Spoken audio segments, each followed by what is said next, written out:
சாயிரா தனது கணவர் மற்றும் இசைப்புயல் ஏஆர் ரகுமான பிரிய உள்ளதா திடுக்கிடும் தகவல் ஒன்றை வெளியிட்டிருக்காங்க. இசைப்புயல் ஏஆர் ரகுமானின் மனைவி சாயிரா பானு தனது கணவரை பிரிய உள்ளதா அறிவிச்சிருக்காங்க.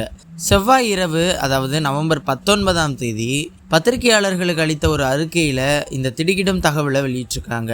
இந்த ஜோடிக்கு திருமணமாகி 29 ஆண்டுகள் முடிந்துள்ளதும் குறிப்பிடத்தக்கது. தனியார் செய்தி நிறுவனத்திற்கு அளித்துள்ள ஒரு அறிக்கையில் திருமணமாகி பல வருடங்கள் கழித்து தனது கணவர் திரு ஏஆர் ரகுமானிடமிருந்து பிரிந்து செல்லும் கடினமான முடிவை தான் எடுத்துள்ளதா சாயிரா பானு தெரிவிச்சிருக்காங்க. இந்த முடிவானது தங்கள் உறவில் ஏற்பட்ட குறிப்பிடத்தக்க சில உணர்ச்சிபூர்வமான அழுத்தத்திற்கு பிறகு ஏற்பட்டது என்றும் சொல்லியிருக்காங்க. நாங்கள் இருவரும் ஒருவர் ஆழமாக நேசித்த போதிலும் இந்த தம்பதியினருக்கு இடையே சிரமங்களும் தீர்க்க முடியாத இடைவெளியும் உருவாக்கியது என்றும் கூறப்படுது. மேலும் பேசிய சாயிரா மிகுந்த வலி மற்றும் வேதனையில் தான் இந்த ஒரு முடிவை தான் எடுத்துள்ளதா சொல்லியிருக்காங்க. மேலும் சாயிரா வெளியிட்டுள்ள பதிவில் இந்த இக்கட்டான நேரத்தில் தங்கள் நிலையை புரிந்து கொண்டு மக்கள் அனைவரும் தங்களுக்கான தனிமையை கொஞ்சம் தர வேண்டும் அப்படின்னும் சொல்லியிருக்காங்க.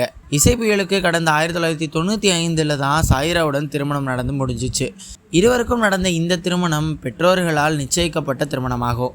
சில வருடங்களுக்கு முன்பு ஒரு நேர்காணலில் பங்கேற்ற ரகுமான் தனது திருமணம் குறித்து பேசுகையில், திருமணத்தை பற்றிய யோசனை அப்போது எனக்கு இல்லை, எனக்கென்று ஒரு பெண்ணை தேடி செல்லவும் அப்போது தோணலை.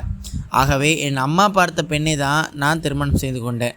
உண்மையை சொல்ல வேண்டுமென்றால் எனக்கென மணப்பெண்ணை தேடி செல்ல எனக்கு நேரமில்லை. நான் ரங்கீலா, பம்பாய் போன்ற படங்களில் பிஸியாக பணி செய்து கொண்டிருந்தேன். அப்போது ஒரு கட்டத்தில் எனக்கு திருமணம் செய்து கொள்ளலாம் என்று தோன்றுச்சு. என் அம்மாவிடம் பெண் பார்க்க சொன்னேன். அப்படி நடந்தது தான் எங்கள் திருமணம் அப்படின்னு சொல்லியிருந்தார். ஏஆர் ரகுமானின் முன்னாள் மனைவி சாயிரா பானுவின் வழக்கறிஞர்கள் இன்று அதிகாரப்பூர்வ அறிவிப்பை வெளியிடுவாங்க அப்படின்னு சொல்லப்படுது.